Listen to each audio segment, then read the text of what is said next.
হিমন্ত বিশ্ব শৰ্মা অসমৰ ৰাজনৈতিক ইতিহাসত আটাইতকৈ ডাঙৰ বিদেশী ৰক্ষক আৰু তেওঁৰ কামে প্ৰমাণ কৰিছে কা জাপি দি 53 বছৰ বিদেশী বোজা জাপি দিয়া কথাটোৱে অসমৰ এক নম্বৰ বিদেশী ৰক্ষক হ'ল হিমন্ত বিশ্ব শৰ্মা। হিমন্ত বিশ্ব শৰ্মাই অকলে সাম্প্ৰদায়িক পৰিৱেশ সৃষ্টি কৰিব পৰা নাই। সাম্প্ৰদায়িক পৰিৱেশ সৃষ্টি কৰাৰ পিছতো তেওঁ জিকিম বুলি আশ্বস্ত নহয়, সেইকাৰণে আজমলক লগাইছে আৰু ভোট চুৰি কৰিবৰ কাৰণে লাগি গৈছে। এতিয়া একমাত্ৰ নিজৰ জীৱন বচাবলৈ জেললৈ যোৱাৰ পৰা নিজকে বচাই ৰাখিবৰ কাৰণে হিমন্ত বিশ্ব শৰ্মাৰ একমাত্ৰ নিৰ্বাচনত জিকাৰ কাৰণে তেওঁৰ কৌশলটোৱে হ'ল ভোট চুৰি কৰা। ভোট যেনে তেনে ভোট চুৰি নহয়, নাগৰিকৰ গণতান্ত্ৰিক অধিকাৰ চুৰ কৰিবলৈ হিমন্ত বিশ্ব শৰ্মাই উঠি পৰি লাগিছে। বাহিৰৰ পৰা হাজাৰ হাজাৰ লাখ লাখ বিহাৰ উত্তৰ প্ৰদেশৰ মানুহ আনি নাম ভৰাই দিব আৰু ইয়াত থকা আমাৰ থলুৱা মানুহৰ যিসকলে বিজেপিক ভোট নিদিয়ে তেওঁলোকৰ মানুহ হাজাৰ হাজাৰ নাম কাটি দিব।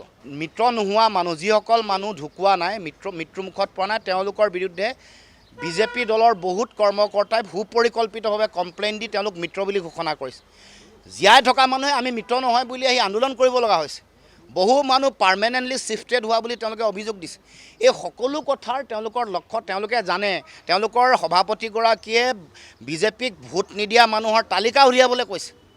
তাৰ আগত 31টা বিধানসভা সমষ্টিত তেওঁলোকে 10,000কে ভোট কটাৰ লক্ষ্য আছিলে। যিদিনাখন তেওঁলোকৰ সভাপতিগৰাকীয়ে লিষ্ট প্ৰস্তুত কৰিব কৈছে তেতিয়া আৰু 29টা বিধানসভা সমষ্টিত যোগ দি লৈছে। সৰ্বমুঠ 60টা বিধানসভা সমষ্টিত 5,000ৰ পৰা 10,000কে বেছি ভোট কটাৰ তেওঁলোকৰ লক্ষ্য। বিজেপি চৰকাৰে বা হিমন্ত বিশ্ব শৰ্মাই তেওঁলোকে বিদেশীৰ নাম না চিনাক্তকৰণ কৰিব পাৰিছে, না কাটিব পাৰিছে, না ৰাষ্ট্ৰীয় নাগৰিকপঞ্জী উন্নীতকৰণ কৰিব পাৰিছে, না তেওঁলোকে অসম চুক্তিৰ 6 নম্বৰ দফা কাৰ্যকৰী কৰিব পাৰিছে। তাৰ বিপৰীতে অতিৰিক্ত 53 বছৰ অবৈধ বিদেশীৰ বোজা অসমৰ মাটিত জাপি দিছে। তেওঁলোকে উচ্ছেদ কৰাৰ নামত যিসকলক উচ্ছেদ কৰিছে তেওঁলোকক পাৰ্মানেণ্টলি মাটিও দিছে, পইচাও দিছে।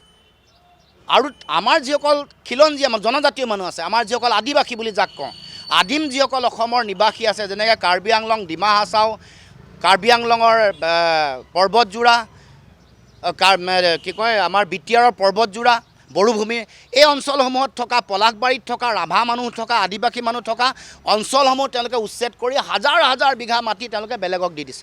তাৰ পৰা আমাৰ জনজাতীয় মানুহ যিসকল আদিবাসী আমাৰ সেইসকলক উচ্ছেদ কৰিছে, সেইসকলক তেওঁলোকৰ মানে ভৱিষ্যতটো ধ্বংস কৰি দিছে। তাৰ বিপৰীতে কিন্তু আমি দেখিছোঁ যে এই যে গৰু খুঁটিৰ পৰা উচ্ছেদ কৰিলে, এই বেলেগ বেলেগ অঞ্চলৰ পৰা উচ্ছেদ কৰিছে, তেওঁলোকক কিন্তু পাৰ্মানেণ্টলি মাটি দিছে। সেইসকলক বিদেশী বুলি মুখ্যমন্ত্ৰীয়ে কৈছে। কাজিৰঙাত বিদেশী বুলি কোৱা মানুহক মাটি দিলে, পইচা দিলে কোটি কোটি টকা। এইটো তেওঁলোকৰ বিদেশীৰ ৰক্ষণাবেক্ষণৰ তেওঁলোকৰ নীতি। হিমন্ত বিশ্ব শৰ্মা অসমৰ ৰাজনৈতিক ইতিহাসত আটাইতকৈ ডাঙৰ বিদেশী ৰক্ষক আৰু তেওঁৰ কামে প্ৰমাণ কৰিছে কা জাপি দি 53 বছৰ বিদেশী বোজা জাপি দিয়া কথাটোৱে অসমৰ এক নম্বৰ বিদেশী ৰক্ষক হ'ল হিমন্ত বিশ্ব শৰ্মা।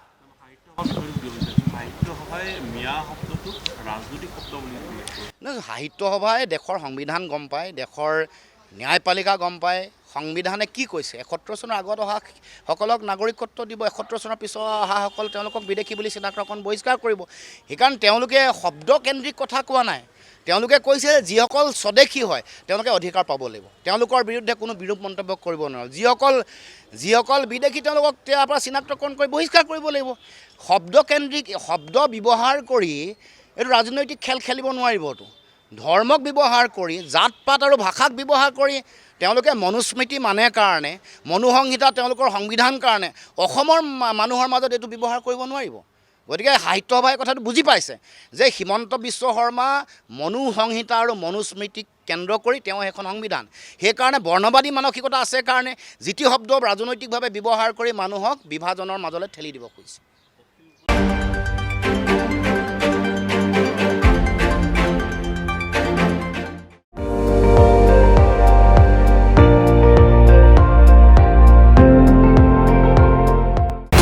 আপুনি চাই আছে ND24, সৰ্বশ্ৰেষ্ঠ নহয় সৰ্বোত্তমৰ দৌৰ।